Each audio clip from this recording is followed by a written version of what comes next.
महादेव महादेव महादेव महादेव महादेव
पूर्णमदः पूर्णमिदं पूर्णात् पूर्णमुदच्यते पूर्णस्य पूर्णमादाय पूर्णमेवावशिष्यते।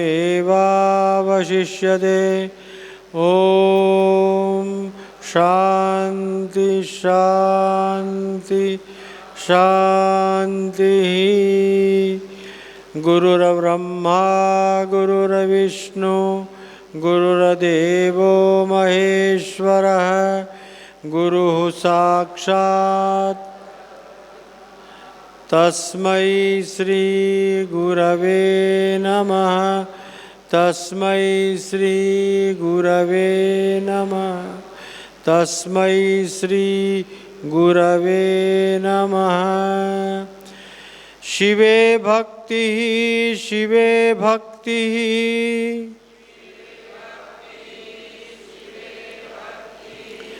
शिवे भक्तिर्भवे भवे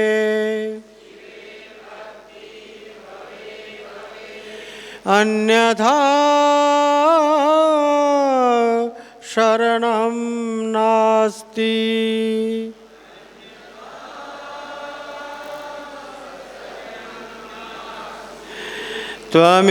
त्वमेव शरणं मम।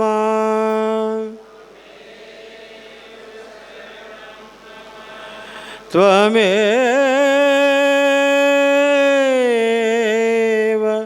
शरणं मम।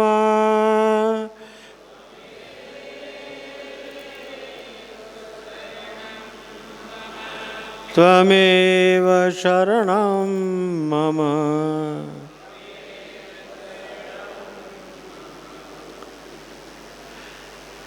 भज गोविंदं बालमुकुंदं परमानंदं हरे हरे।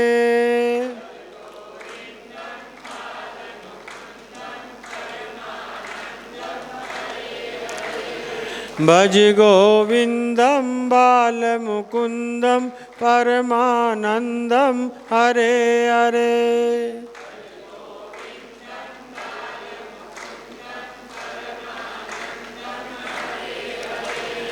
भज गोविंदं बालमुकुंदं परमानंदं हरे हरे।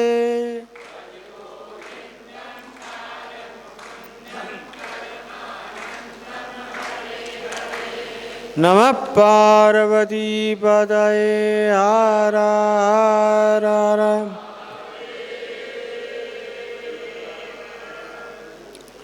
गाड़ी 1 કલાક મોડી થઈ છે। તમને બધાને 5 વાગ્યાનો મેં ટાઈમ આપ્યું હતું, પરંતુ મહાપુરુષોની સાથે આજે કોઈ વિશેષ મીટિંગ હતી અમારી, તો એમાં થોડો વિલંબ થઈ ગયું।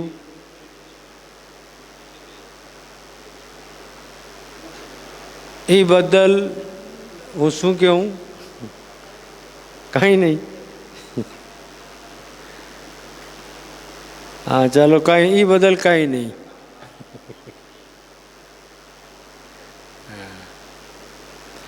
આજે સવારે ખૂબ જ સુંદર પ્રસંગ હતું. સાધુ નામ દર્શનમ પુણ્યમ.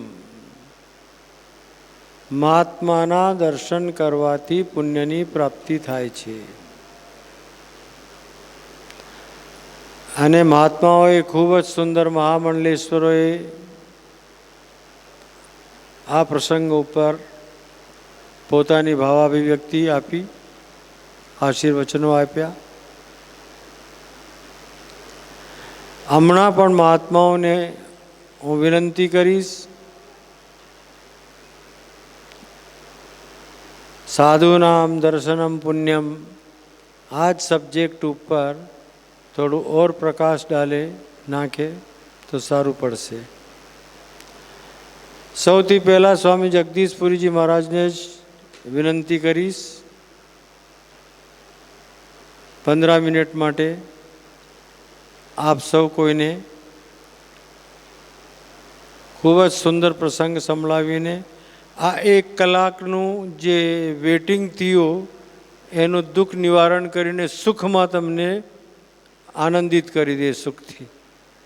એવું હું સ્વામીજી પાસે प्रार्थना करूँ छू, एवी प्रार्थना करूँ छू. अच्छा, मैं गुजराती में बोल गया, थे हिंदी भाषी छो. हाँ बराबर.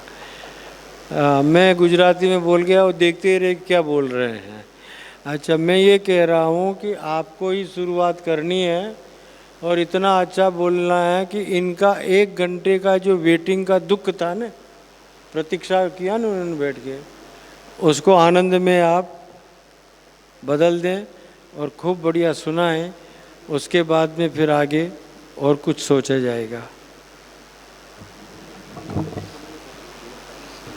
बस ठीक है. हरि ओम, हरि ओम, हरि ओम.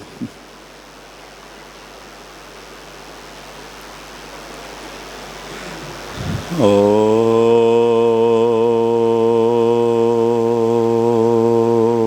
यो ब्रह्मणं विदधाति पूर्वं यो वै वेदांश्च प्रहिणोति तस्मै तं महदेवमात्मबुद्धिप्रकाशं मुमुक्षुरो वै शरणमहं प्रपद्ये.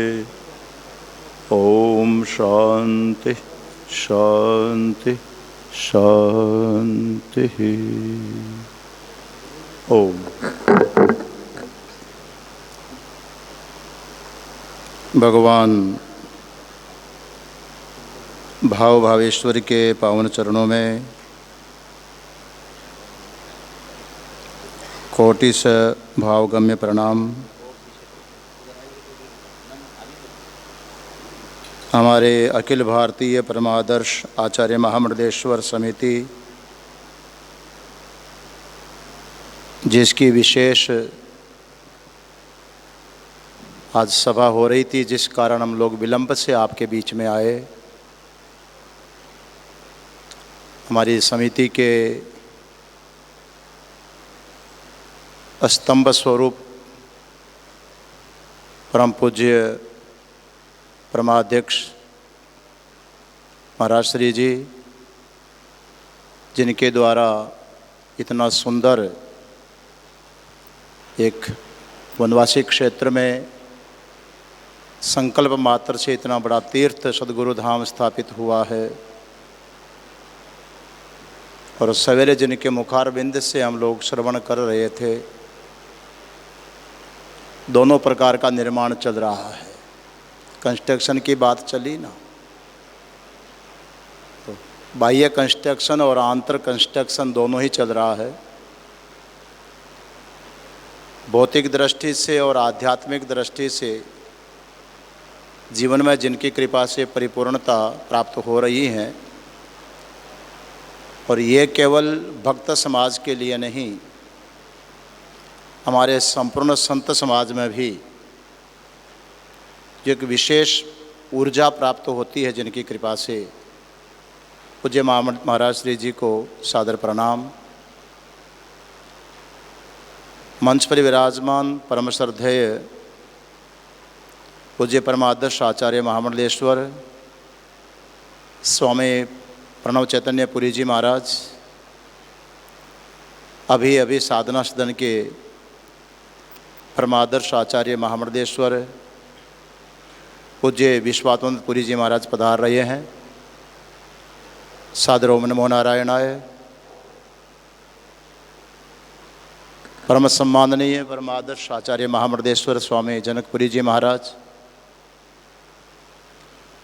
पूज्य परमादर्श महामंडलेश्वर स्वामी हंसानंद जी महाराज, हरीशानंद जी महाराज, विष्णु चैतन्य महामंडलेश्वर जी महाराज, सभी मंचस्थ संत महापुरुष, भक्तिमती माताओं एवं सज्जनों,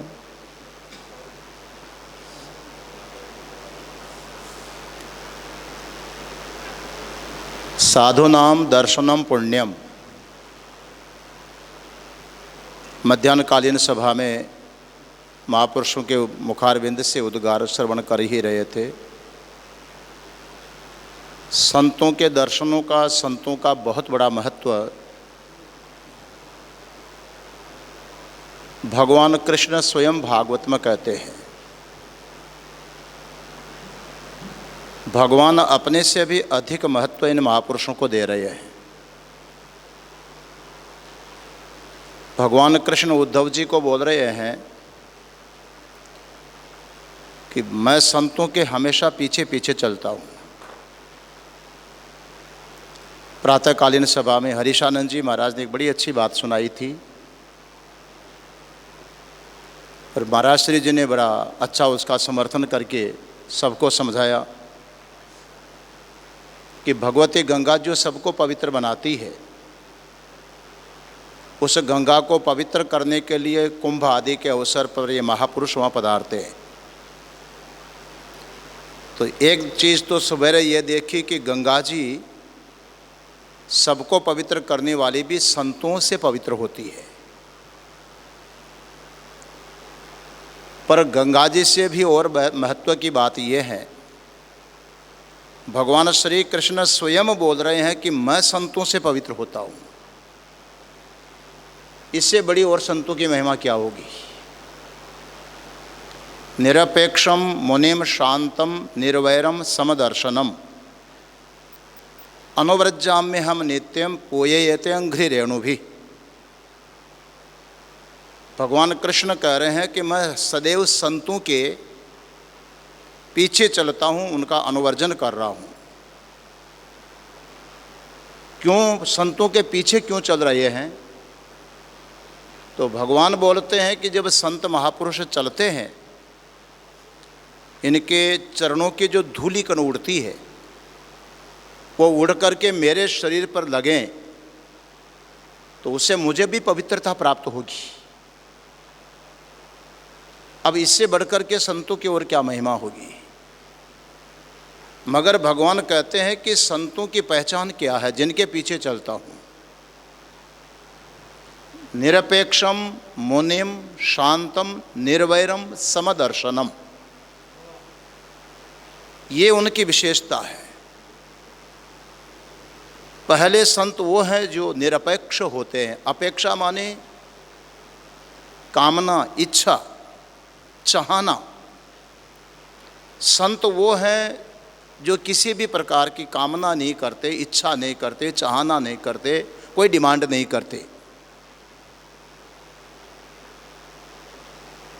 और कुछ आता है तो संत उसका उपयोग करता है।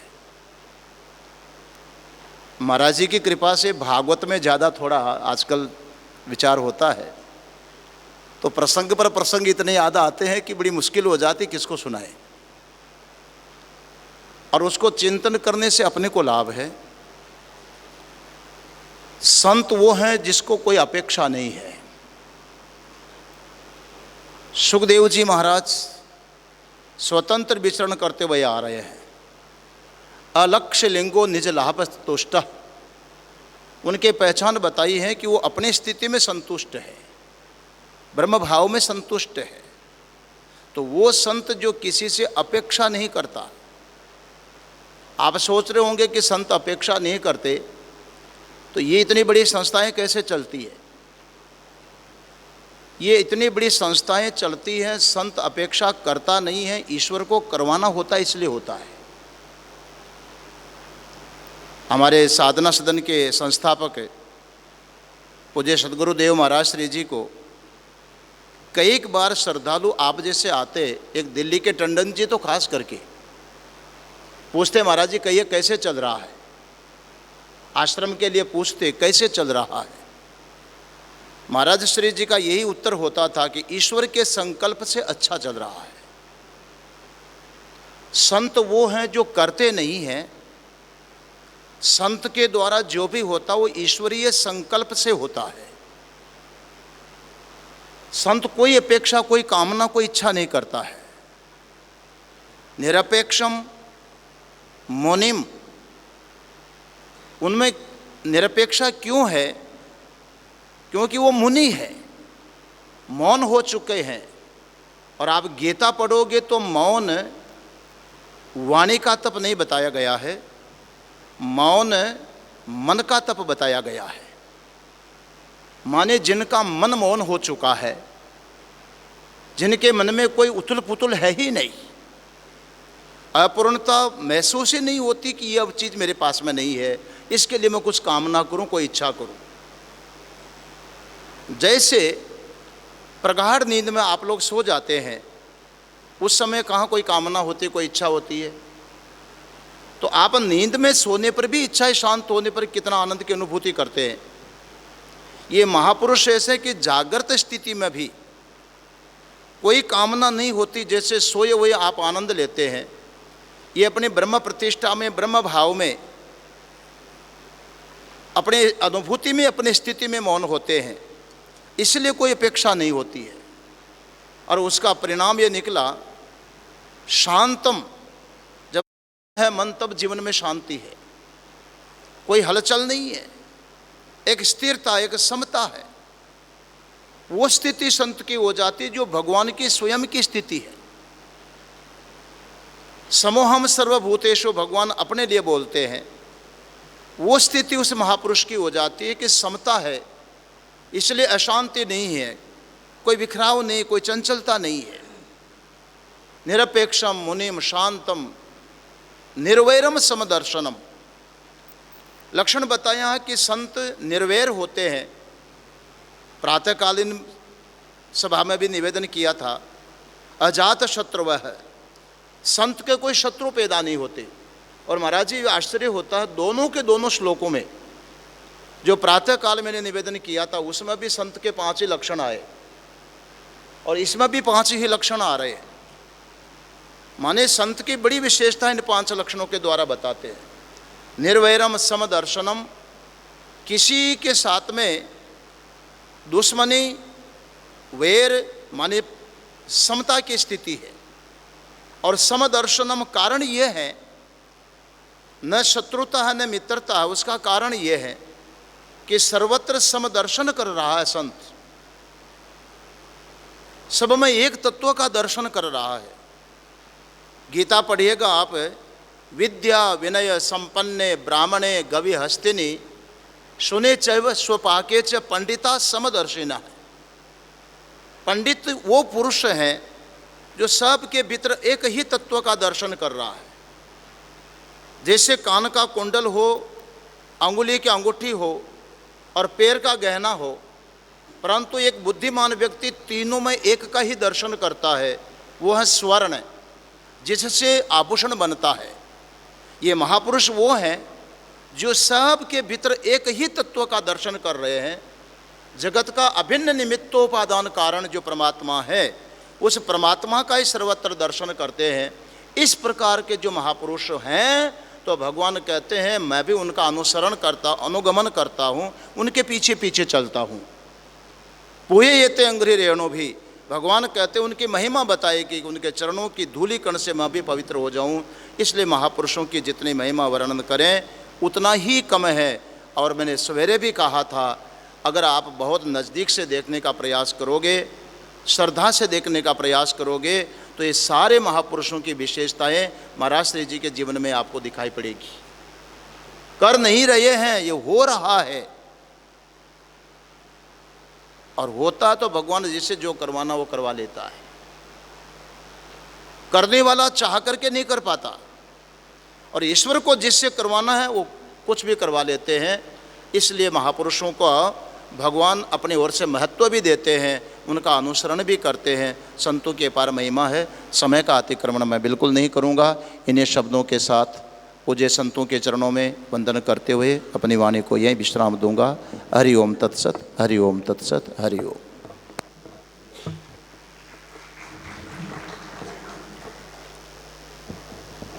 स्वामी प्रणव चैतन्य पुरी जी महाराज प्रातःकालीन सत्र में नहीं थे, अभी पधारे हैं। उनसे भी मैं निवेदन करता हूँ, साधूनाम दर्शनम पुण्यम तीर्थभूता ही साधवः, इसी विषय के ऊपर प्रकाश डालें और उन साधुओं की कृपा से दुर्लभतम मोक्ष भी,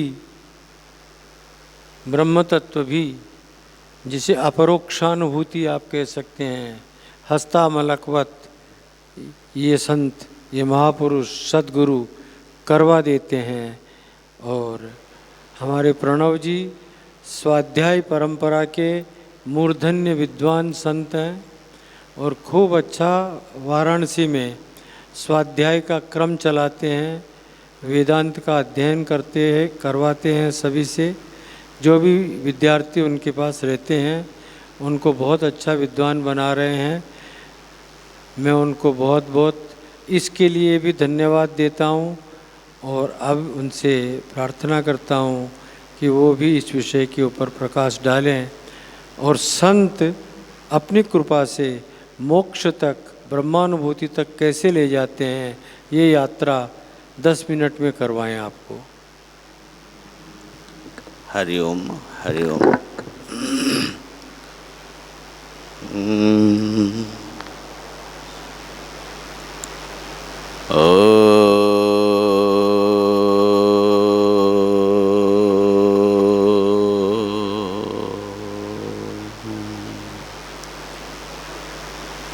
ओम भद्रं नो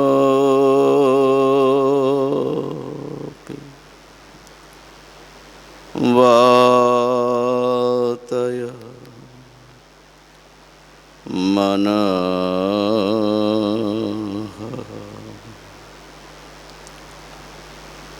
ओम शांति शांति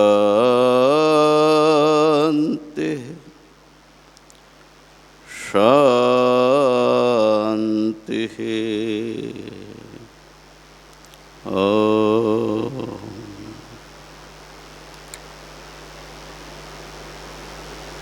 आज के इस आयोजन के और इस संस्था के प्राण पुरुष पूज्य स्वामी जी,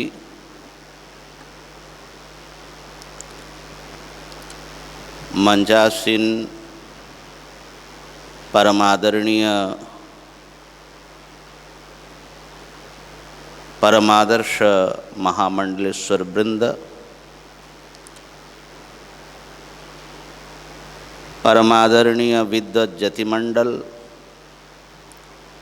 सभी संतजन, भक्तजन और भक्तिमती माताओं,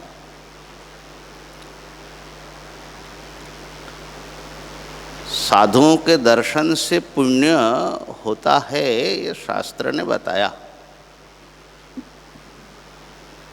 लेकिन क्यों होता है और क्या आपको ऐसा अनुभव होता है?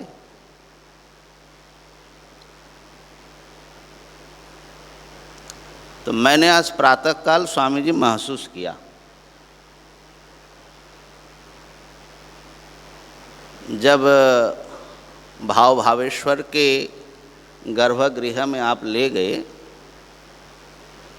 और हम सभी संतों ने आपके साथ में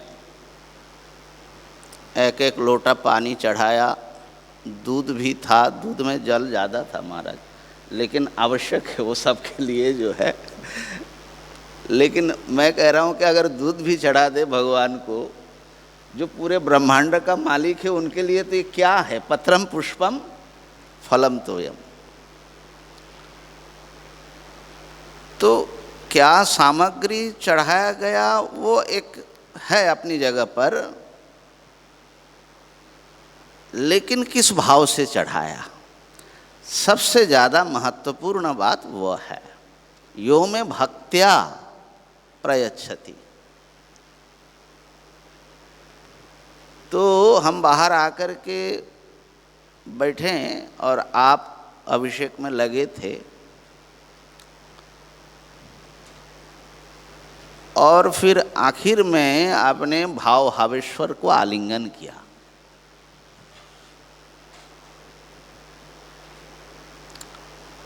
तो वो एक दृश्य जो है मेरे हृदय को बड़ा स्पर्श किया कि इतने अपनेपन से, उस समय जो चेहरे पर जो भाव की अभिव्यक्ति थी, तो मुझे ये क्लिक किया कि साधुओं के दर्शन से क्या होता है। ऐसे तो ठीक है, सामान्य दर्शन भी ठीक है, लेकिन वो एक विशेष मुहूर्त था। ईश्वर के प्रति जो आस्था है, जो अदृश्य हैं, इंद्रिय गोचर नहीं है, और इंद्रिय गोचर वस्तु में हमारी आस्था होती है। हम धन में, जन में, सम्मान में, पद में, प्रतिष्ठा में अपने सुख और भरोसा, सुरक्षा ढूंढते हैं, बल्कि ईश्वर को भी या संतों को भी पकड़ते हैं तो इन्हीं चीज़ों की सुरक्षित, इनके आशीर्वाद से रहे, ज़्यादातर इसी भावना से करते हैं। लेकिन मैं महसूस कर रहा था कि ये साधुनाम दर्शनम पुण्यम क्यों कहा। दर्शन मात्र से पुण्य, ठीक है, अदृष्ट है, शास्त्र ने कह दिया, वो तो मानना पड़ेगा, मैं मानता भी हूँ। लेकिन मैंने महाराज प्रत्यक्ष अनुभव किया, जो संतों के दर्शन से आस्था कहाँ पर होती है, ईश्वर में आस्था होती है, संसार में नहीं। त्याग में आस्था होती है, भोग में नहीं, संग्रह में नहीं। और जो नित्य सत्ता है आत्मा, उस पर आस्था होती है, इस मरणशील काया में नहीं। और ये बात केवल और केवल आपको महापुरुष, संत, सद्गुरु ये दे सकते हैं। अभी हम गए थे कुछ दिन पहले महाराज जी बनारस में, भारती जी महाराज का दर्शन करने। 103 साल है इस समय उनका, 103। हाँ, उनको उठा करके ले आते हैं मंगल आरती के समय। अभी भी पानी, पहला जल जो विश्वनाथ जी का, बाबा विश्वनाथ जी का, उनका ही चढ़ता है। तो हम दर्शन करने गए, काफ़ी मस्तिष्क पूरी तरह सक्रिय है, समझिए शरीर कितना हो जाए। तो बात पर कम से कम 3 बार हमारे सामने एक श्लोक सुनाया, मैं आपके सेवा में प्रस्तुत करना चाहता हूँ। महापुरुष का माने ये अंतिम एक भावना जैसी है, जहाँ बुद्धि निश्चय हो गया। उन्होंने कहा कि देखिए कि जगद गुरोर ईश्वरस्य सर्व प्रत्यक स्वरूपिणः प्रसाद लभ्या विद्यैषा न पांडित्यैर न जल्पनै। इतने बड़े पंडित और इतने बड़े उपासक, लेकिन अब कह रहे हैं कि महाराज हम लोगों को प्रेरित करने के लिए, मैं समझता हूँ, बोले देखो बचपन में कहा कि भाई पढ़ना चाहिए, तो आ गया काशी, व्याकरण हुआ, न्याय हुआ, मीमांसा हुआ, वेदांत हुआ, साहित्य हुआ, और जो नहीं कहा उन्होंने वो सब भी किया उन्होंने। माने शैवागम से लेकर के, और उपासना तो बड़ी निष्ठा से, आप सब लोग जानते हैं जो काशी में रहे, पूज्य महाराज जी भी रहे। तो लेकिन वो कह रहे हैं कि लेकिन क्या हुआ? बोले जो होना था वो नहीं हुआ।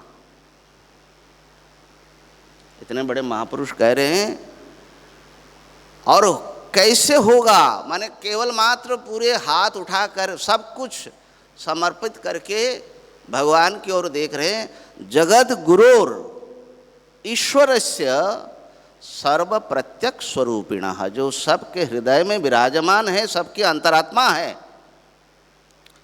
प्रसाद लभ्या, उनके कृपा से ही ये प्राप्त हो सकती है। न पांडित्यर न जल्पना ही, कल्पनाएं करते रहिए। तो महापुरुष के दर्शन से ही आपको पता लगता है कि न शरीर है, न धन है, न जन है, न पद है, न मठ है।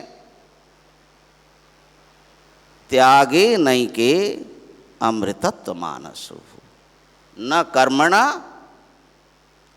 न प्रजया धनेन। देखिए हम सब लोग अमृतत्व माने सुख चाहते, और ऐसा सुख चाहते जो कभी छूटे ना, नित्य सुख। और इसके लिए हम नाना प्रकार के कर्म करते हैं, और बड़े अच्छे अच्छे कर्म करते हैं। लेकिन कुछ लोगों ने पाया, सब लोगों ने नहीं पाया। एके कौन लोगों ने पाया? कहा कि कैसे पाया? न कर्मणा, कर्म से नहीं पाया महाराज। सत्कर्म करना बहुत अच्छी बात है, सत्कर्म का अच्छा फल होता है, करना चाहिए, क्योंकि उससे रास्ता मार्ग प्रशस्त होता है आगे बढ़ने का। लेकिन कर्म तो अनित्य जगत से जुड़ा है। नित्य वस्तु मिला क्या? जो कभी गलेगा नहीं, जलेगा नहीं, मिटेगा नहीं, नष्ट नहीं होगा, ऐसा वस्तु मिला क्या? तो कर्म से नहीं पा सकते, तो क्या प्रजा से, पुत्र परिवार और पारिवारिक सुख से? ना, वो 2 दिन में समाप्त हो जाता है। न प्रजया न धने न। थोड़े से लोगों ने पाया। कैसे पाया? त्यागे न एके अमृतत्व मानस। ये सब छोड़ने से, जब तक आपको ईश्वर से अतिरिक्त और किसी वस्तु पर आस्था रहेगी, तब तक आपको नहीं मिल सकता। और ये बात जो है संत खाली उपदेश बने वचन से नहीं, उनके आचरण से मिलता है। इसलिए इन संतों के साथ जुड़ने से हमारा कल्याण हो जाता है। साधुनाम दर्शनम पुण्यम तीर्थभूता ही साधवो। तीर्थ है वो, तीर्थ माने जहाँ से आप पार हो जाए, ऐसा घाट जहाँ से आप भव समुद्र पार हो जाए। तो ये तो एक ऐसे नाव हैं कि आपको उस नित्य अमृत सत्ता जो कण कण में व्याप्त हैं, उसके प्रति आस्था विश्वास बढ़ाते हैं। इन्हीं शब्दों के साथ सभी संतों के चरणों में मैं प्रणाम करता हूँ, और हमारे भी ऐसी आस्था बढ़े, ऐसा आशीर्वाद दे। ओम हरि ओम तत्सत, हरि ओम तत्सत, हरि ओम तत्सत।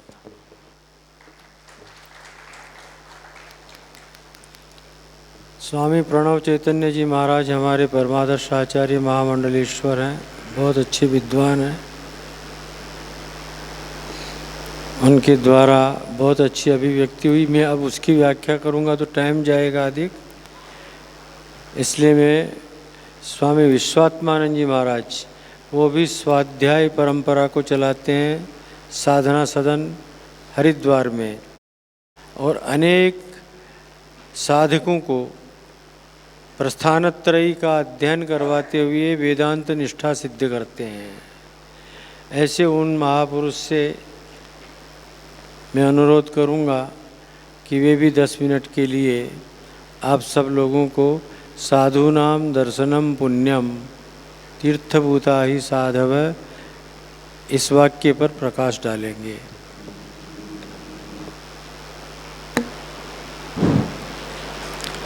ओ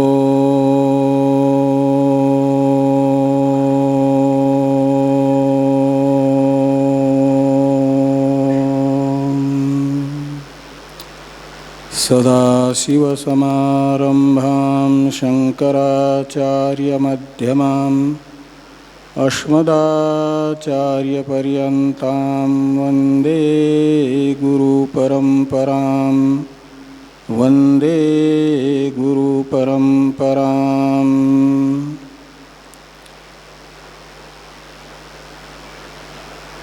स्थान के अधिष्ठात्री देव ता भगवान भाव भावेश्वर के पावन चरणारविंदों में कोटिशः प्रणाम। परम श्रद्धास्पद इस संस्था के संस्थापक एवं अखिल भारतीय दशनाम परमादर्श आचार्य महामंडलेश्वर समिति के परमाध्यक्ष महाराज श्री जी, परम सम्माननीय समस्त महामंडलेश्वरगण, आचार्यगण, श्रद्धा भक्तिमय माताओं, सज्जनों,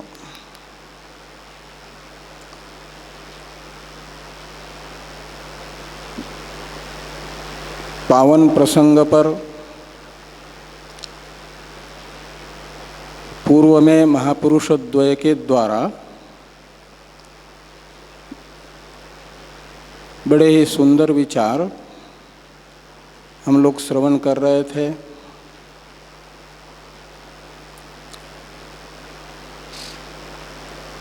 साधुनां दर्शनम पुण्यम तीर्थीभूताय साधव,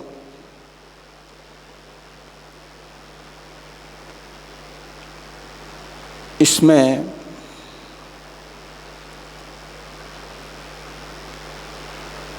साधु कहो,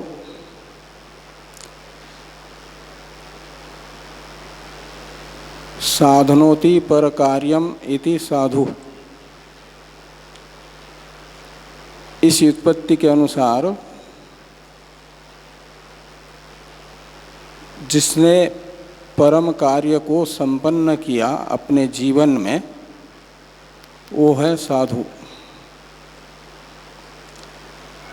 मनुष्य जीवन का कर्तव्य है, जो चरम लक्ष्य है, उसको जिन्होंने पा लिया,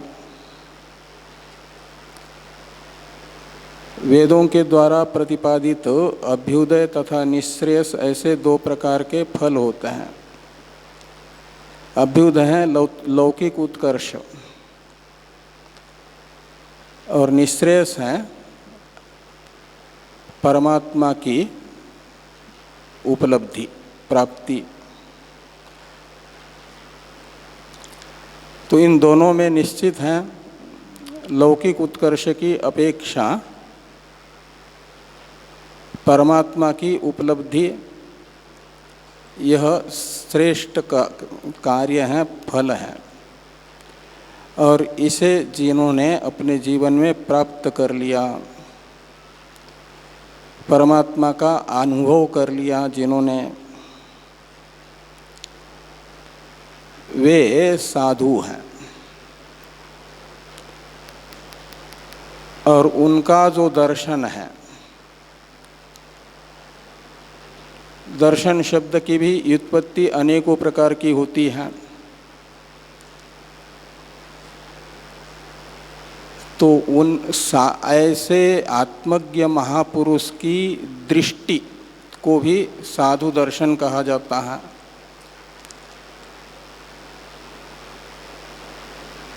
और उस दृष्टिपात हो जाए आपके ऊपर आत्मज्ञ महापुरुष का,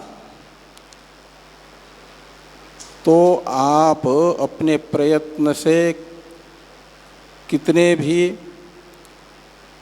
वेदोक्त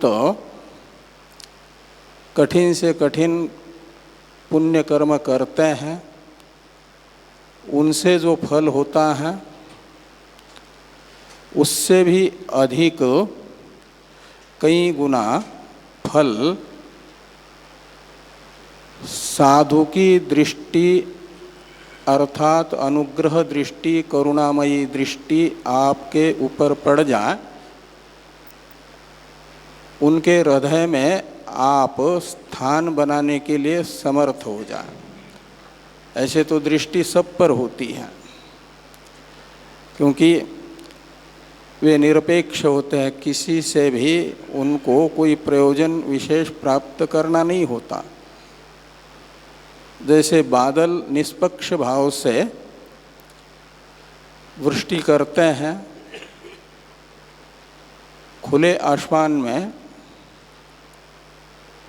जहाँ पर पात्र बादल के ओर मुख करके आपने रखे हुए हैं सीधे, बादल से वृष्टि होने वाली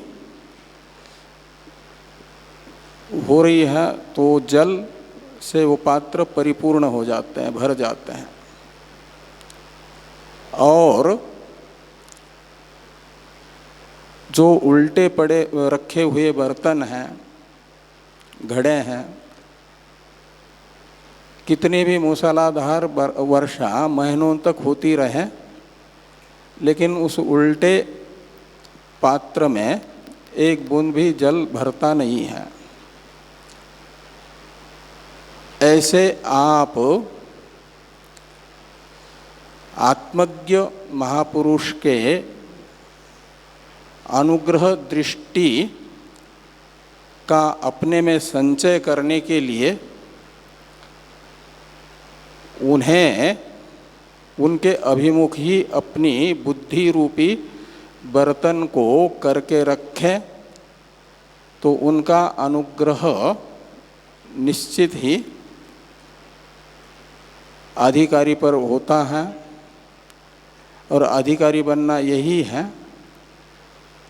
कि आप उनकी अनुग्रह दृष्टि को अपने आप में समाये रखने के लिए बुद्धि निरंतर वे क्या कह रहे हैं, क्या कर रहे हैं, मुझे मेरे कल्याण की क्या साधना बता रहे हैं, इसे निरंतर ध्यान में रखना होगा। और ऐसी अनुग्रह दृष्टि एक बार आप पर पड़ जाए तो मुंडक उपनिषद में कहा गया और कठोपनिषद में भी, यमे वैश वृणुते तेन लभ्य तस्यैष आत्मा विवृणुते तनुम स्वाम। इसमें येषः शब्द का अर्थ आनंदगिरी जी महाराज ने एक व्याख्या में आचार्य किया है, यानी संत किया है, साधु किया है। तो आचार्य के रूप में प्रकट हुए भगवान जिस साधक का वर्ण करते हैं, अर्थात गुरु देव जिसको अपना लेते हैं, तो ऐसे गुरु के द्वारा जिसको अपनाया गया, ऐसे अधिकारी को ही परमात्मा की अनुभूति होती है, जिसे शुरू में महाराज जी कह रहे थे आत्म साक्षात्कार, परमात्मा साक्षात्कार, ब्रह्म साक्षात्कार।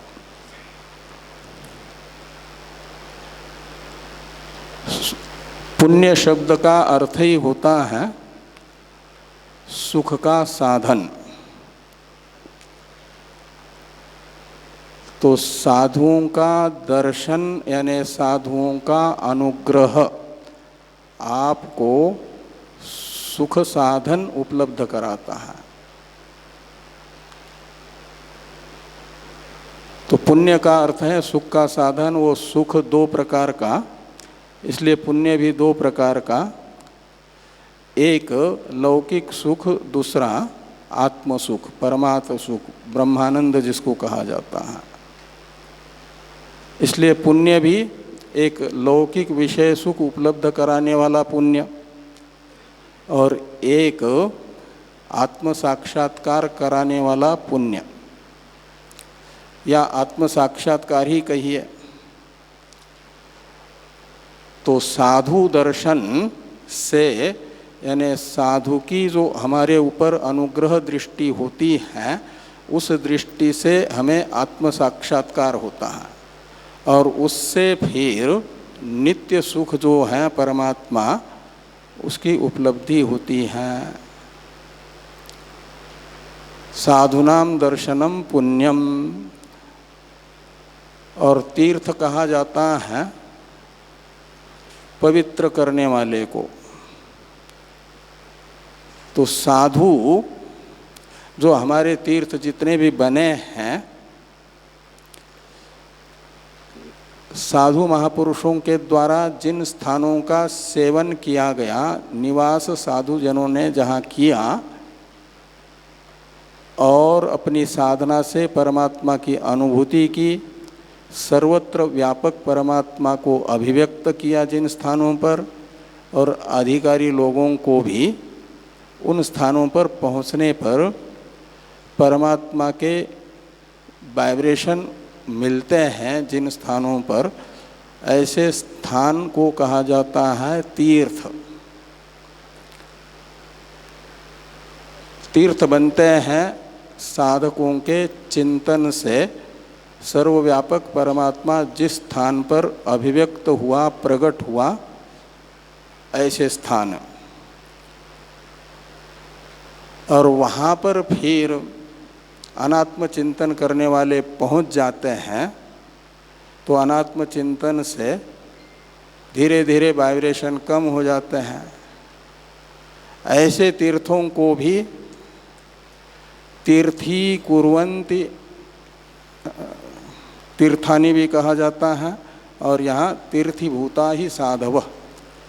और तीर्थ दो प्रकार के हो गए, एक तो विषय लोगों के चिंतन से, विषय चिंतन से थोड़े अपवित्र होने वाले तीर्थ कुछ समय के लिए, और एक तीर्थ है जो कभी भी अनात्म चिंतन करने वाले लोगों के संपर्क में अपवित्र नहीं होता, अपितु अपने को भी पारस के तरह, पारस जैसा लोहे को स्पर्श करने पर सोना बनाता है, ये तो पारस से भी अधिक हुआ करते हैं,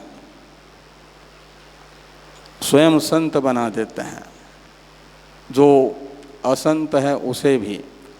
और संत हैं इसलिए तीर्थीभूता ही साधव हैं। और यहाँ पर इस संस्था के संस्थापक महाराज श्री जी के आने से पूर्व जैसा बाकी जंगल देख रहे हैं डांग क्षेत्र में, ऐसा ही जंगल हुआ करता था, ऐसी ही धूल उड़ती थी, पैदल आना मुश्किल था। लेकिन आज भारत के लगभग सभी क्षेत्रों का यहाँ पर लघु दर्शन होता है। सारे तीर्थस्थ भगवान यहाँ मिलते हैं और अनेकों लोग उपकृत होते जा रहे हैं, अपने जीवन का कल्याण कर रहे हैं। ये साधु की साधुता है, पवित्रता है। पवित्र जीवन बना जिसका होता है वो स्वयं भी उस जिस स्थान पर रहता है उस स्थान को, वहाँ के लोगों को पवित्र कर देता है। ऐसे महाराज अनन्य संतों में से, कुछ गिने चुने संतों में से हमारे महाराज श्री जी भी हैं। ये दीर्घायु स्वस्थ रहें और ऐसे तीर्थ कहीं एक डांग क्षेत्र में इनके द्वारा हो जाए और लोगों का कल्याण होता रहे। इसी प्रार्थना के साथ भवभावेश्वर के चरणों में ओम।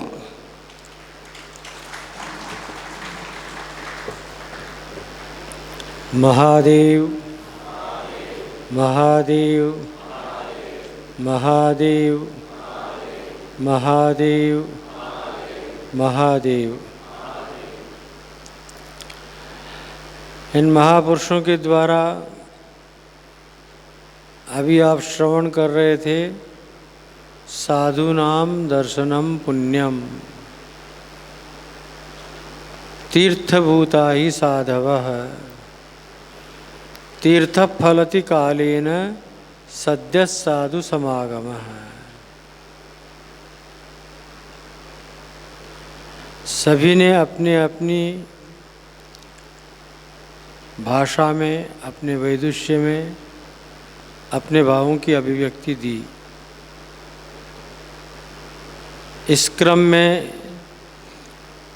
हमारे एक प्रकाशानंद जी महाराज मेरे शिष्य हैं, वो भजन सुनाना चाहते हैं। मैं उनसे भी कहूँगा कि वो अपना एक भजन अवश्य यहाँ सभी श्रोताओं को श्रवण करवाएं। फिर एक डॉक्टर सुनीता शास्त्री आई हुई है यहाँ पर अयोध्या से, वो भी 10 मिनट के लिए आप लोगों को साधु नाम दर्शनम पुण्यम श्रवण करवाएंगी। और उसके बाद में अपना ही मैदान और अपने ही घोड़े, हम तो ही हैं।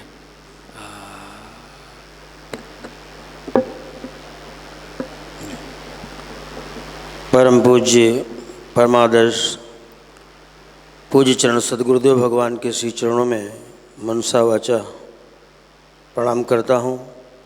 समस्त परमादर्श आचार्य महामंडलेश्वर वृंद के श्री चरणों में नमन और श्रद्धा और भक्ति को लिए हुए बैठे हुए जितनी भी आत्माएं हैं उन्हें अपने नारायण का दर्शन करता हूँ, प्रणाम करता हूँ। राम संत के पिता हैं, संतों के दर्शन से मुक्ति है। संत वृत्ति संत स्वभाव। राम संत के पिता हैं और संत राम के पूत।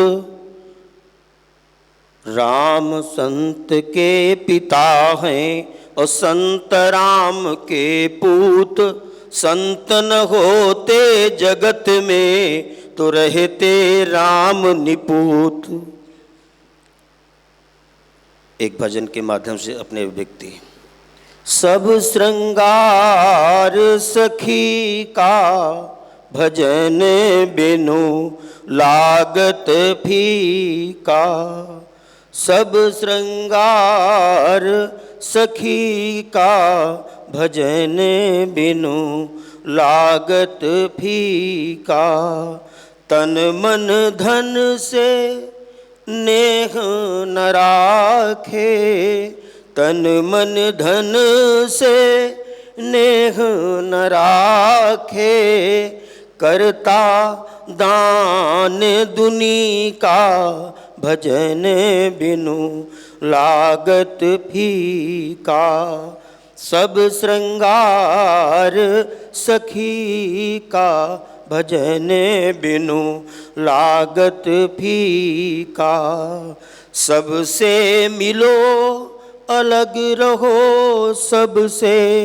सबसे मिलो अलग रहो सबसे। यही ज्ञान ज्ञानी का भजन बिनु लागत फीका। सब श्रृंगार सखी का भजन बिनु लागत फीका। अंतिम पंक्तियों में संकेत है। इंद्रिय ग्राम पवन मन रोको। इंद्रिय ग्राम पवन मन रोको। इंद्रिय ग्राम पवन मन रोको। खुले द्वार त्रिपुटी का भजन बिनु लागत फीका। सब श्रृंगार सखी का भजन बिनु लागत फीका। और महाराज श्री को केवल 2 लाइनें अर्पित करता हूँ। फाका फकत फराक दिल। फाका फकत फराक दिल। आसन दृढ़ गंभीर। फिकिर फारे कफनी करें ताको कहत फकीर। ओम शम।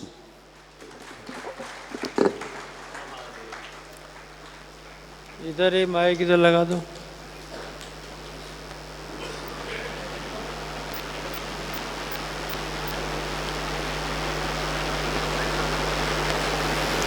वाल्मीकि रामायण की बहुत अच्छी वक्ता हैं, बहुत अच्छी विदुषी हैं। डॉक्टर सुनीता शास्त्री अयोध्या से आई हैं और विदुषी हैं, संस्कृतज्ञ हैं। आपको श्रवण करने से अनुभव होगा। वो माता जी दूसरे नंबर पे, ये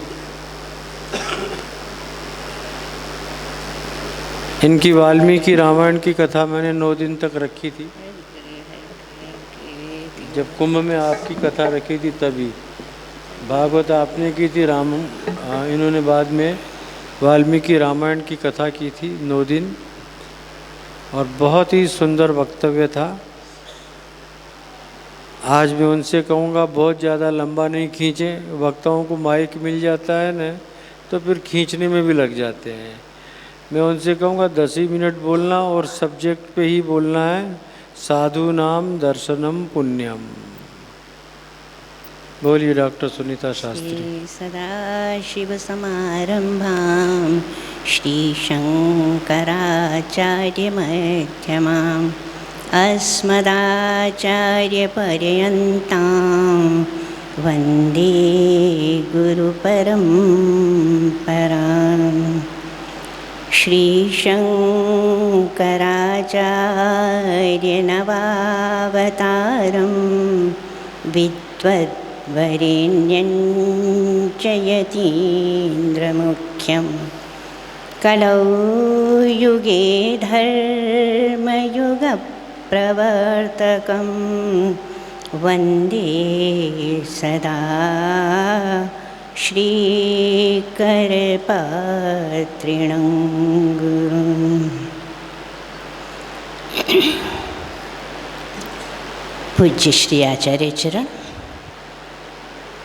परमादरणीय परम यशस्वी मनस्वी अनंत श्री विभूषित पूज्य श्री महाराज जी, आपके लिए जितने विशेषण लगाए जाएं मेरी अल्प बुद्धि से तो बहुत कम है, पर फिर भी आज इस मंच पर हमारे पूज्य श्री महामंडलेश्वर महाराज श्री, उपस्थित समस्त हमारे पूज्य महामंडलेश्वर वृंद, पूज्य श्री संत वृंद, आप भक्त वृंद, महानुभाव, माताओं तथा बहनों, सबसे पहले आज के इस परम सुखद और इस अद्भुत अवसर पर हम उनका स्मरण करें जिन्होंने हमको ये अवसर प्रदान किया है, जिनकी चर्चा हम आप प्रातःकालीन सत्र में और इस सत्र में भी श्रवण कर रहे हैं। उसके मूलाधार हमारे कौन हैं वो आप जानते ही हैं। पूज्य महाराज श्री विराजमान हैं और इनके ऊपर भी जिनका वरद हस्त रहा है, था और आज भी है, ऐसे हमारे पूज्य श्री, नाम में लूँ उचित नहीं, श्री बड़े महाराज जी, जिनका वरद हस्त मुझे भी बाल्यावस्था में प्राप्त हुआ और आज इस अवसर पर मुझे कल से ही अपनी उस सुखद स्मृतियों का स्मरण हो रहा था जो काशी में मैंने आपका प्रथम दर्शन किया और आपके पूज्य श्री सद्गुरुदेव भगवान का नासिक का प्रथम दर्शन किया। इसीलिए सबसे पहले पूज्य श्री सद्गुरुदेव भगवान की हम उनका स्मरण करेंगे, जयकारा करेंगे, जिनकी कृपा से आज जंगल में मंगल हो रहा है और ऐसे महापुरुषों का दर्शन हम आप प्राप्त कर रहे हैं। जिनके लिए प्रातःकालीन सभा में हमने श्रवण किया। मुद मंगलमय संत समाजू, जो जग जंगम तीरथ राजू, साधुनाम दर्शनम पुण्यम। आज ऐसे महापुरुषों का दर्शन एक साथ हमको आपको प्राप्त हो रहा है। इससे बड़ा सौभाग्य हमारा आपका क्या हो सकता है सज्जनों, कि इतने महापुरुषों का दर्शन एक साथ करके हम किस पुण्य के लाभी बन रहे हैं, किस पुण्य का लाभ हमें प्राप्त हो रहा है। क्यों? इसीलिए आचार्यम माम बिजानीयात, जब स्वयं पर ब्रह्म परमात्मा अखिल कोटि ब्रह्मांड नायक कहे आचार्यम माम बिजानीयात, ये आचार्य कौन है सज्जनों, जिनको हम ऐसे देख रहे हैं? नहीं सज्जनों, ये तो केवल हम लोगों को भौतिक आकृति का दर्शन अपने नेत्रों से, अपने भावों से हम करते हैं, किंतु सत्यता तो ये है, ध्रुव सत्य तो ये है कि क्या हमने चलते फिरते भगवान को देखा? आप लोगों ने देखा होगा, बरुमाल वासियों ने तो धन्य हैं आप लोग। आपने देखा चलते फिरते भगवान को देखा क्या आपने? किंतु ये हमारे चलते फिरते भगवान है, हमारे आचार्य, हमारे संत। हम नहीं कह रहे, किंतु कहने वाला वही परमात्मा है, वही अखिल कोटि ब्रह्मांड नायक, जिन्होंने कहा आचार्य मैं तो नहीं आऊँगा, पर इनके रूप में, आचार्य के, संतों के रूप में आकर मैं अपनी प्राप्ति अवश्य करा सकता हूँ। कभी हमने सोचा सज्जनों? आप बुरा न मानेंगे, और मेरे महाराज श्री तो मेरे गुरु भी हैं। मैं आपसे न्याय दर्शन का अध्ययन भी कर चुकी काशी में, और उस समय का दर्शन, जिस समय आप सन्यासी कॉलेज में अध्ययनरत थे और हम निर्मल संस्कृत विद्यालय में मैं पढ़ती थी, तो न्याय दर्शन आप मुझे पढ़ाने भी आते थे। और आज आपकी माता श्री का भी मुझे स्मरण हो रहा है, जिन्होंने ऐसे लाडले लाल को जन्म दिया है, जिनका 70वां वर्ष का आज हीरक जयंती हम मना रहे हैं। आज स्वर्ण जयंती जब मनी होगी तो महाराज श्री, किंतु 4 वर्ष ही तो बाकी हैं। 75वें वर्ष में तो आप हीरक जयंती मनाते हैं, बर्थडे मनाते हैं, अपने बच्चों का बर्थडे मनाते हैं, किंतु आज हम किसका बर्थडे, किसका जन्मदिन और किसकी हीरक जयंती मना रहे हैं? उन महापुरुषों का, उन आचार्यों का सज्जनों, जो हमको सब कुछ प्रदान करते हैं। साधु नाम दर्शनम पुण्यम, जो अभी हम आप सुन रहे थे संतो सज्जनों, चलते फिरते भगवान है। आपका दर्शन चलते फिरते भगवान के रूप में है, और भगवान का दर्शन बुरा न मानिए, हमने साक्षात दर्शन किए ना किए ये तो मैं नहीं बताऊंगी आपको, पर चलते फिरते दर्शन साक्षात भगवान के कितने लोगों ने किए ये आप जाने, पर ये चलते फिरते भगवान हमको दर्शन देते हैं सज्जनों, और फिर उस परब्रह्म परमात्मा से हमको मिला देते हैं। इससे बढ़कर के और क्या हमारे पास लाभ हमको प्राप्त होता है? आपका जो ये साधु नाम दर्शनम पुण्यम, सबसे बड़ी बात, पापों का हरण तो करा तभी तो पुण्य का दर्शन हुआ। अजामिल की बात हम आप करते हैं कि पुत्र के ब्याज से, नारायण के नाम से उसको भगवत धाम प्राप्त हुआ, पर उसके पीछे रहस्य क्या है? नारायण नाम रखा किसने, सो बताइए।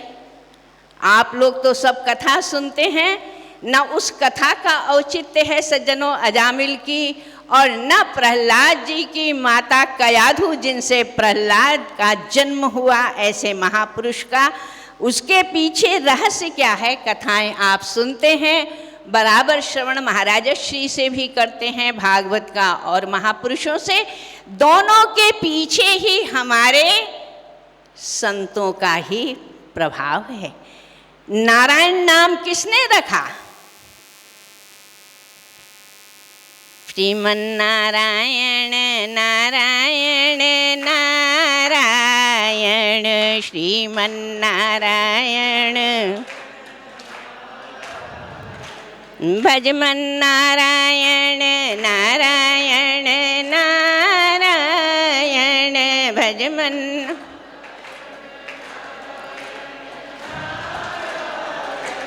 श्रीमन्नारायण नारायण नारायण श्रीमन्ना।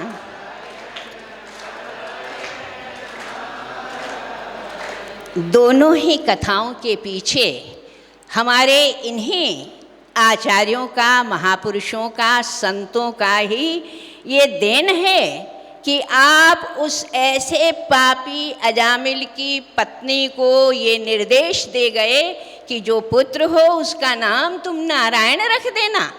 तो नारायण नाम से भगवत धाम की प्राप्ति अजामिल को अवश्य हुई, पर उसके केंद्र बिंदु हमारे यही महापुरुष, यही संत भगवान थे। कयाधु जी हिरण्यकश्यपु जैसे राक्षस की पत्नी, प्रहलाद जैसे भगवत भक्त को आप जन्म देती हैं, उसके पीछे भी कौन है ये भी आपको ज्ञात ही है, जानकारी है, श्री देवर्षि नारद जी महाराज। तो हम लोग तो यही जानते हैं साधु नाम दर्शनम पुण्यम, और ऐसा पुण्य प्रदान करते हैं। मैं तो नहीं जानती कि भगवान दर्शन साक्षात भी देते हैं, स्वप्न में भी देते हैं, पर आज इस स्थान पर जहाँ ये शरीर पहुँचा है, ये हमारे संतों की और आचार्यों की कृपा ही का आज प्रत्यक्ष उदाहरण है। कैंसर जैसे ऐसा भयंकर बीमारी से छुटकारा किसने दिया? ये हमारे श्री भाव भावेश्वर भगवान की कृपा, हमारे आचार्यों की कृपा। एक बार प्रेम से बोलिए श्री भाव भावेश्वर भगवान की। ऐसी कृपा हुई है, हम कहाँ तक आपको कथाएं सुनाएं। भक्तमाल जी में तो आपको सैकड़ों प्रत्यक्ष उदाहरण हमारे महाराज श्री, और आज भी ये शरीर जो यहाँ बैठा है ये संतों की कृपा है। ये तो 29 जनवरी को स्टेशन से गिरा दिया भगवान ने, फिर ठीक भी कर दिया, और यहाँ लाकर इस सुखद अवसर का दर्शन हमको करना था सज्जनों। और महाराज श्री का आदेश तो नहीं था, किंतु हमने ही कहा ये अवसर कब, बोले हाँ ये अवसर तो फिर आएगा कि नहीं पता नहीं। आज हम लोग इतने सौभाग्यशाली हैं सज्जनों कि हमारे नेत्रों में आंसू आज खुशी के। जिस बाल्यावस्था से आज तक मैंने आपका दर्शन किया है, आज भी इस जंगल में मंगल करने वाले और आप सबको कहाँ से कहाँ पहुँचाने वाले हमारे महाराज श्री, इस अवस्था में भी आप इतने चुस्त हैं, इतने एक्टिव हैं, और आज भी आपको क्या क्या नहीं प्रदान कर रहे ये तो आपको स्वयं ज्ञात है। किंतु हमको क्या प्रदान किया इन महापुरुषों ने, ये तो हम यहाँ आकर उस चमत्कार को भूल नहीं सकते जो आज हमारे साथ चमत्कार हुआ। कहीं टिकट की बात ही नहीं थी। महाराज जी श्री से मैंने कह तो दिया कि महाराज जी जरूर आऊँगी, पर कहीं का अता पता ही नहीं। भाव भावेश्वर से मैंने कहा, भाव भावेश्वर बुलाना हो तो आप जानो, न बुलाना तो जय सिया राम, कोई बात नहीं, यहीं से जय सिया राम आपको कर देंगे। किंतु बाहरे हमारे आचार्य श्री महाराज श्री का स्मरण किया। मैंने कहा भाव भावेश्वर महादेव आपके प्यारे हैं, दुलारे हैं, लाडले हैं, उनका जन्मदिन है, उस पर मैं न पहुँचूँ ये तो मुझे अच्छा नहीं लगता, पर करना कराना आपको है। कहाँ से मेरे भाई बहनों मैं कैसे आपको बताऊं, आज मेरी गोद में मेरे ठाकुर हैं। 8 बजे रात को हमको टिकट मिली है और 12 बजे की अवध एक्सप्रेस ट्रेन थी। मैं तो चकित हो गई कि कन्फर्म टिकट मेरे को मिल जाए, सोच भी नहीं सकती थी सज्जनों। एक बार प्रेम से बोलिए श्री सद्गुरुदेव भगवान की। ये प्रत्यक्ष उदाहरण है। साधु नाम दर्शनम पुण्यम। आप दर्शन की बात कर रहे हैं और स्मरण की बात मैं करती हूँ कि मैंने वहाँ अयोध्या से केवल स्मरण किया भाव भावेश्वर और भाव भावेश्वर के लाडले महाराज श्री का कि बुलाना है तो बुला लेना और नहीं तो फिर जय सिया राम। फिर मैं आने वाली भी नहीं, ये भी जान लेना, फिर मैं नहीं आऊँगी।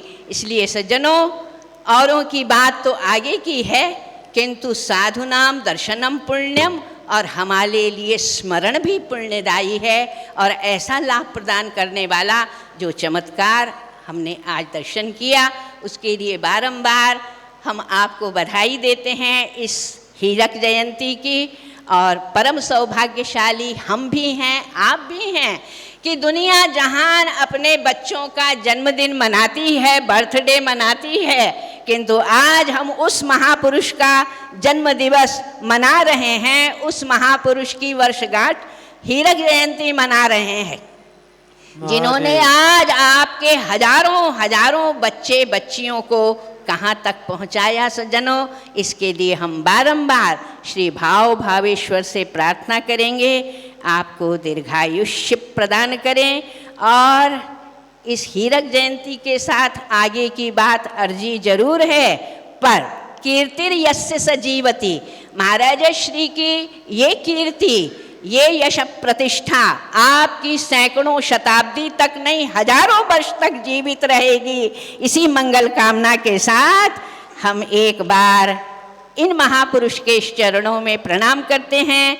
ये मेरे गुरुदेव भी हैं, श्री सद्गुरुदेव भगवान की, धर्म की, अधर्म का, प्राणियों में, विश्व का, गो माता की, भारत माता की, हर हर महादेव।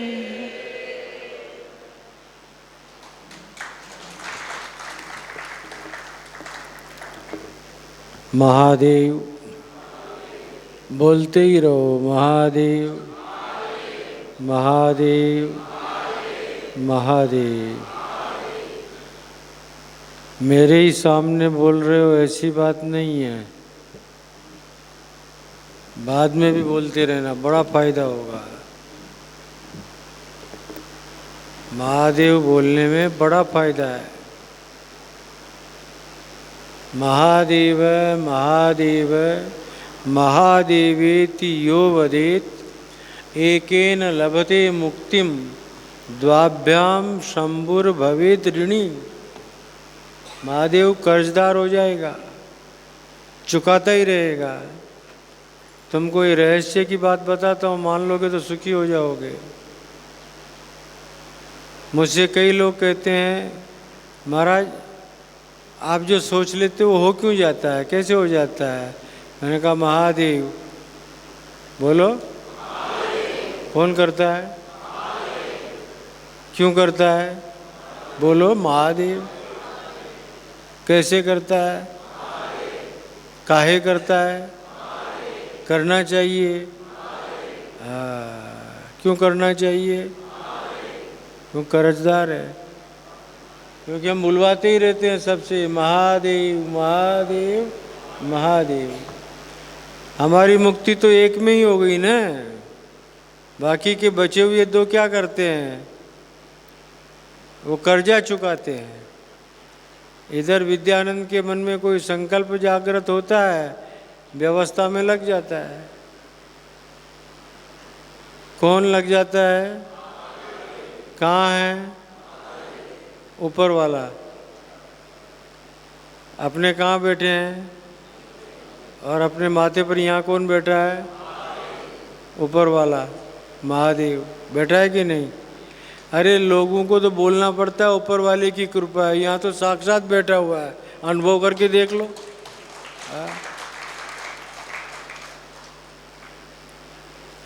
सभी महापुरुषों ने आपको बहुत अच्छा श्रवण करवाया। साधु नाम दर्शनम पुण्यम।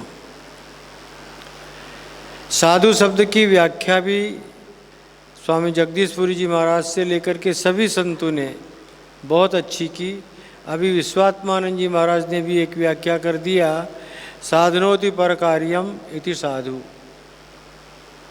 इसके साथ में मैं एक अनुस्वार और जोड़ देता हूँ,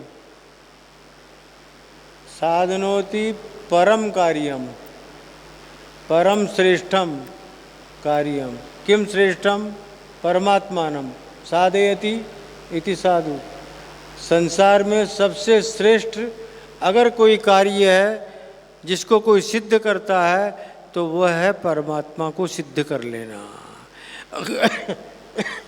और जिसने भगवान को सिद्ध कर लिया, जिसने भगवान का साक्षात्कार कर लिया, जिन्होंने भगवान को अपना लिया, या यूं कहो भगवान ने जिनको अपना लिया, फिर उससे कोई कमी रहेगी?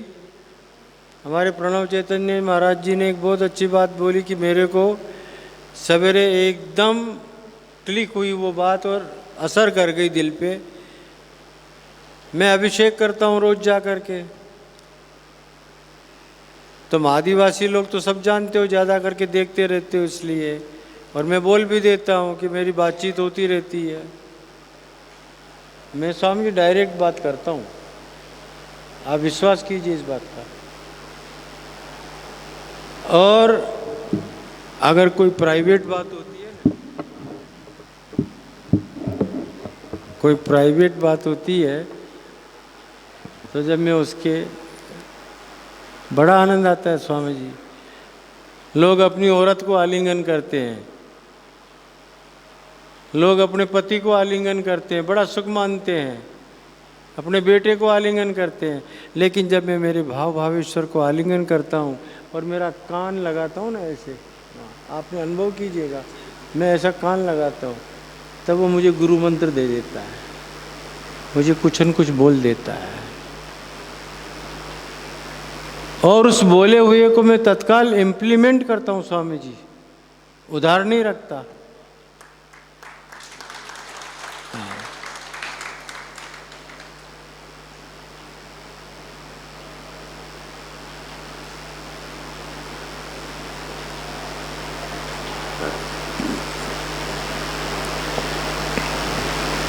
श्रावण का महीना था, अभिषेक कर रहे थे।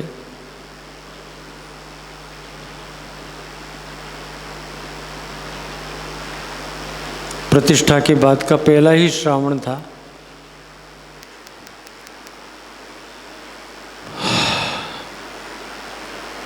और अभिषेक हम दिखावे के लिए नहीं करते हैं नारायण, हम बहुत प्यार से करते हैं, बहुत प्यार से करते हैं। अभिषेक हुआ, स्वामी जी आलिंगन किया, ऐसा कान लगाया, आवाज आई ओम श्रीम भाव भावेश्वराय नमः। और तब से मैं इसी मंत्र का जाप करता हूँ और भक्तों से भी करवाता हूँ सबसे। ये साक्षात महादेव ने कान में बोला ओम श्रीम भाव भावेश्वराय नमः। मैंने अक्षरों को गिना स्वामी जी, 11 अक्षर हैं। इस शिवलिंग में 11 रुद्र हैं, 11 मुखी है। 11 अक्षर का 11 अक्षर मंत्र मुझे मिला। बात प्राइवेट थी, मैंने प्रकट कर दी, लाइट चली गई। शांति रखो, शांति रखो, शांति रखो, हो जाएगा, हो जाएगा। बात प्राइवेट थी, लेकिन क्या करूं, ये महात्माओं के कारण प्रकट हो गई मेरे मुंह से। वो भी इन्होंने आग लगा दी, प्रणव जी ने बोल दिया, तो वो बात बताने का मन हो गया मेरा। मैंने गिना 11 अक्षर। मैंने कहा क्यों करके 11 ही अक्षर का मंत्र मिला। पहले श्रावण की बात बता रहा हूँ, 2000 के, उसमें मिला ये। और तत्काल मन में स्फुरना जागृत हुई। 11 मुखात्मक है, इसलिए 11 अक्षर का मंत्र मिला। फिर भी संतोष नहीं हुआ, मैं बैठ गया वहाँ और मैं बोलने लगा अपने मनी मन, ओम श्रीम भाव भावेश्वराय नमः, ओम श्रीम भाव भावेश्वराय नमः, ओम श्रीम भाव भावेश्वराय नमः, ओम श्रीम भाव भावेश्वराय नमः। फिर आंख बंद की। स्वामी जी अनुभव होता है उसी क्षण, अरे इसलिए 11 अक्षर का मंत्र दिया है। 5 कर्मेंद्रियां हैं, 5 ज्ञानेंद्रियां हैं और छठा मन, मनः षष्ठान इंद्रियाणि, कितना हो गए? 11। इन 11 को निरोध करके, निग्रह करके और तुम एक सच्चे सन्यासी के रूप में प्रकट होगे, इसलिए तुमको मैं 11 अक्षर का मंत्र दे रहा हूं। और तब से मैं स्वयं भी इसका जप करता हूँ और सबको जप करने की प्रेरणा देता हूँ।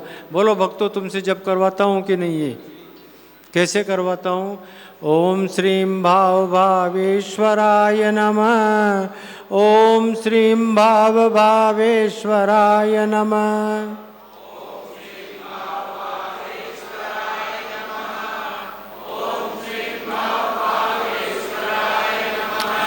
ओम श्रीं भाव भावेश्वराय नमः।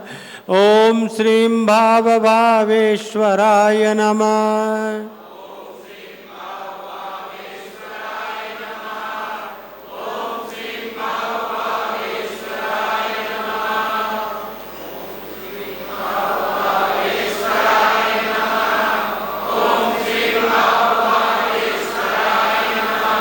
करोड़ों जप हो गए होंगे इस मंत्र के, करोड़ों यहाँ के ऊपर, भक्तों के द्वारा, हमारे द्वारा। आलिंगन की बात आपने कही नहीं, इसलिए मुंह से निकल गया और कान लगाता हूँ। एक दिन की बात बताता हूँ। ऐसे अभिषेक किया और ये भी बात ये गए श्रावण की है। अभिषेक किया स्वामी जी और आलिंगन ऐसा करता हूँ, मेरे बारे में भी तो कुछ सोचो। मुझसे कहते हैं मेरे बारे में भी तो कुछ सोचो। अब मैं चक्कर में पड़ गया, तुम्हारा ही तो सोचता हूँ और सोचता किसका हूँ? हाँ हाँ। फिर भी बोलते हैं मेरे बारे में तो सोचो। अब मैं दर्शन करके आ गया, अभिषेक करके, और बाहर निकला, परिक्रमा करने लगा। परिक्रमा में मैं बाहर पीछे जाकर के उनको प्रणाम करता हूँ। आप साथ रहे होंगे तो देखा होगा, आज भी मैं वहाँ जाके प्रणाम करता हूँ। जो ही मैंने वहाँ माथा टेका तो वहाँ भी मेरे को आवाज़ आती है, मेरे बारे में कुछ सोचो। मैंने कहा अजीब मामला है ये, और मुझे कह रहा है मेरे बारे में कुछ सोचो।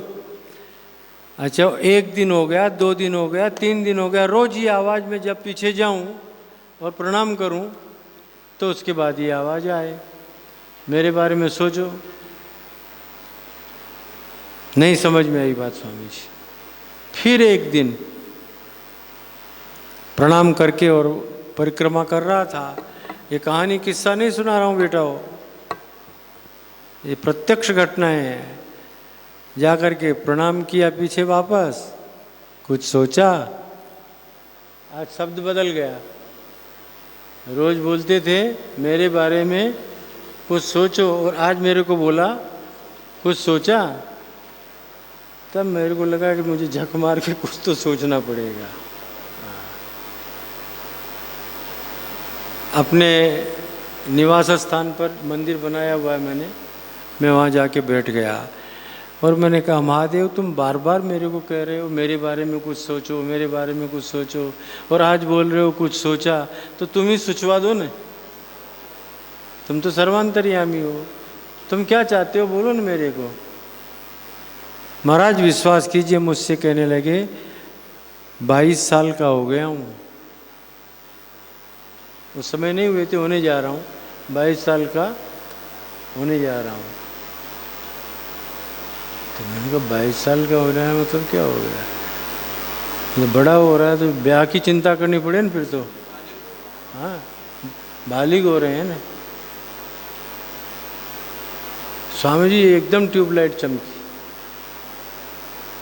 फिर दूसरे दिन जब मैं आया अभिषेक करने और मैंने प्रणाम किया, क्षमा याचना की, और मैंने कहा महादेव मैं समझ गया हूँ मुझे क्या करना है। और आप आश्चर्य करेंगे, वापस जब मैं परिक्रमा किया और वहाँ गया तो आवाज़ नहीं आई। मेरे बारे में कुछ सोचा या सोच लिया क्या, कुछ नहीं समझ में आया, कुछ आवाज़ ही नहीं आई। इसका मतलब जो मैंने सोचा था उन्होंने स्वीकार कर लिया, और वही सोचा हुआ मैं इस समय इम्प्लीमेंट कर रहा हूँ। उधर लक्षचंडी चल रही है, उनका 25वां वर्ष मनाने की तैयारियाँ चल रही है और खूब धूमधाम से महादेव का 2025 में सिल्वर जुबली महोत्सव हम मनाएंगे और ये सारे महापुरुष यहाँ आएंगे। एक बार आपको भारतवर्ष के सभी मूर्धन्य महापुरुषों के दर्शन भाव भावेश्वर के दरबार में होने का क्षण आ रहा है। तो सीधी डायरेक्ट बात हो जाती है। ये कहानी किस्सों की बातें नहीं है, ये अनुभूति की बातें हैं और ये बात उसी व्यक्ति को गले उतरेगी जो उपासक होगा। ये भी बात समझिए, नहीं तो लोग कहेंगे बाबा है बके जा रहा है, बकने दो। लेकिन जो उपासक होगा, गुरु भक्त होगा, शिव भक्त होगा, जो भगवान से जुड़ा हुआ होगा, उसको निश्चित रूप से मेरी बात पर ये विश्वास होगा कि नहीं, संत को कुछ न कुछ आज्ञा मिलती है यहाँ से। और आज तक इसीलिए वो सब कार्य सोचे हुए यहाँ हो जाते हैं, क्योंकि मैं बुलवाता रहता हूँ तुम। हाँ, जोर से बोलो ना, ये बात। और एक बार बोलो, वारे विनोद, तुमने तो इतनी जोर से बोल दिया कि कैलाश तक आवाज गई होगी। बस महादेव महादेव करते रहो। ये सभी संत महादेव के स्वरूप है नारायण, और इसीलिए मैंने कहा आज का विषय यही रहे, इन सब महापुरुषों के दर्शन से आपको पुण्य की प्राप्ति हो और वो पुण्य आपके हृदय में ब्रह्मानंद का आह्लाद प्रकट करे और आप जीवो हम के स्थान के ऊपर बोलना शुरू कर दें, शिवो हम, शिवो हम, शिवो हम। ये सब आप लोगों की ही कृपा का फल है कि ये जीवो हम से शिवो हम का अनुभव कर सकेंगे। समय बहुत हो गया है, अब मैं यहीं अपने वक्तव्य को विराम देता हूँ। कल के कार्यक्रम की रूपरेखा आपको बता देना चाहूँगा। सवेरे 8:30 से 9:30 हम सभी महात्मा लोग ऊपर होंगे और भगवान शंकर का, महादेव का अभिषेक करेंगे। 9:30 बजे के बाद में यहाँ नीचे आएंगे और सत्संग का आयोजन होगा। महापुरुषों के आशीर्वाद कल खास करके हमारे लिए होंगे, हम लेंगे इनका आशीर्वाद सबसे, और ये देंगे भी, कंजूस नहीं है। महात्मा जो होता है न, राम के लिए तुलसीदास जी महाराज ने लिखा, ऐसो उदार को जग माही, लिखा है कि नहीं, ऐसो उदार को जग माही। तो मैं कहूँगा तुम सो उदार को जग माही। आप सब महात्माओं का मैं बहुत ऋणी हूँ। एक एक फ़ोन के ऊपर नखरे सबने किए थोड़े थोड़े, और करना भी चाहिए। नखरा करने में, नहीं तुमने नहीं किया, हाँ नहीं तुमने नहीं किया तुम जिगर जान हो, कैसे करोगे। बाकी सब ने थोड़ा थोड़ा नखरा किया। विश्वात्मानंद जी ने एक बार भी नहीं किया। बाकी नखरा करने का भी आनंद है। हमारे ब्रज में कहा जाता है, सोनूर आदमी, सोनूर, भाई आदमी बहुत खूबसूरत है, क्या कहना, आदमी को देख के खुशी हो रही है। सोनूर आदमी और 1000 नूर कपड़ा। अगर उसने बढ़िया कपड़े पहन लिए, देखो मैं भी बढ़िया पहन के आया हूँ आज, है लग रहा है कि नहीं, और सवेरे से टांगे फिर रहा हूँ। 1000 नूर कपड़ा, कपड़ा अच्छा पहन लो तो सौंदर्य और भी बढ़ जाता है। और 1,00,000 नूर गहना, गहने पहन लो, आभूषण पहन लो तो 1,00,000 गुना नूर सौंदर्य बढ़ जाता है। और ये सब कुछ भी नहीं हो, एक चीज हो जाए, बोला वो क्या, बोला करोड़ नूर नखरा।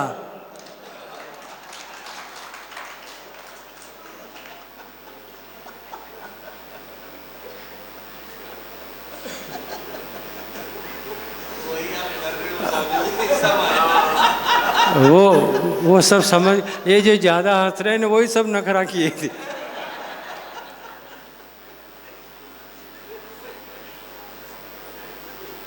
लेकिन करना चाहिए। नखरा का कैसा नाटक कैसा होता पता है? महाराज आइएगा न, टाइम नहीं है, कृपा कीजिए न, हमारे यहाँ भोजन प्रसाद पा लीजिए। बोला ना तुम्हारे को अभी टाइम नहीं है। मन ही मन कह रहे हैं कि अब दोबारा पूछ ले तो ना नहीं बोलना है। लेकिन ऊपर से क्या करते हैं, नहीं अच्छा आइए ना, अच्छा सोचेंगे देखेंगे। अब तुम्हारा आग्रह है तो आ ही जाएंगे। ला, आना तो पहले ही था। टिकट हो गया, मैंने कहा टिकट हो गया क्या? कितना रस है, फ्लाइटों के कितने भाड़े बढ़ गए हैं, क्या हो गया है, वो हो गया है। मैंने कहा बहुत नखरे कर रहे हो। तो मुझसे कहते हैं मुझे मालूम था कि मेरे को आना ही पड़ेगा, मेरा टिकट हो गया है। बराबर है ना?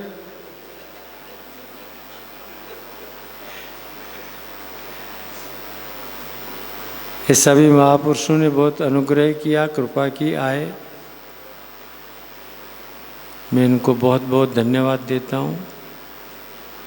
और कल हम सब लोग इनका सम्मान करेंगे ही करेंगे। दूसरी बात, कल एक 15 मिनट का अलग से इसी कार्यक्रम में समय निकालेंगे और हमारे मंडल के 3 सदस्य हमने अपने मंडल में लेने का निर्णय लिया है। उनको यहाँ बैठा करके उनका अभिषेक करते हुए चद्दर विधि करेंगे और 3 नए परमादर्श महंत हम लोग यहाँ बनाएंगे, सभी मंडलेश्वर मिल करके।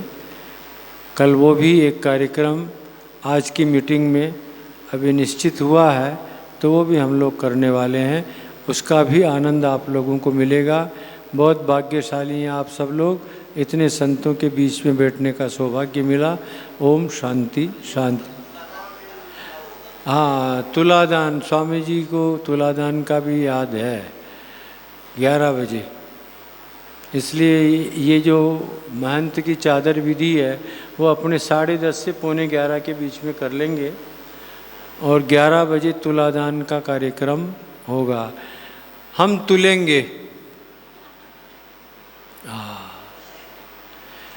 अटल जी ग्वालियर में थे, मैं भी था उस उत्सव के समय, फंक्शन के समय। तो वहाँ के कार्यकर्ताओं ने अटल जी से कहा हम आपको तोलना चाहते हैं। सिक्कों से तोला था उनको, आपको तोलना चाहते हैं। अटल जी ने कहा कोई बात नहीं, तुल जाएंगे, नहीं तो लोग हमको अंतुले कह देंगे। बहुत पुरानी बात है ये। हम ग्वालियर में थे उस समय, प्रवचन करने गए हुए थे। हम अंतुले रह जाएंगे। उस समय अंतुले कांड बहुत चला था सीमेंट के अंदर घोटाले में। तो अभी हमको भी तोलने की बात आई तो हमने कहा चलो हम भी तुल ही जाएंगे, नहीं तो लोग हमको भी कह देंगे ये अंतुले रह गए। इसलिए तुलेंगे। तुलने का मतलब क्या होता है वो तो मैं कल बताऊंगा, खाली इतना अभी इशारा करता हूँ। बैलेंसिंग, तुलना यानी बैलेंसिंग। अब 70 वर्ष के अंदर भी बैलेंसिंग नहीं आएगा तो कब आएगा? इसलिए कल तुलेंगे। ओम शांति शांति शांति। पूर्णमिदं पूर्णात् पूर्णमुदच्यते पूर्णस्य पूर्णमादाय पूर्णमेवावशिष्यते। ओम शांति शांति शांति। शंकरं शंकराचार्यं सूत्रभाष्य कृतौ वंदे भगवन्तौ पुनः पुनः भगवन्तौ पुनः पुनः। ईश्वरो गुरुरात्मेति मूर्तिभेद विभागिने व्योमवद्व्याप्तदेहाय दक्षिणामूर्तये नमः। दक्षिणामूर्तये नमः। इन महात्माओं को कुछ नहीं चाहिए, निरपेक्षम, लेकिन मंत्र में जरूर कह देंगे इशारे से दक्षिणा मूर्तये नमः, कि बिना दक्षिणा के हम उठेंगे नहीं, दक्षिणा मूर्तये नमः। 3 बजे।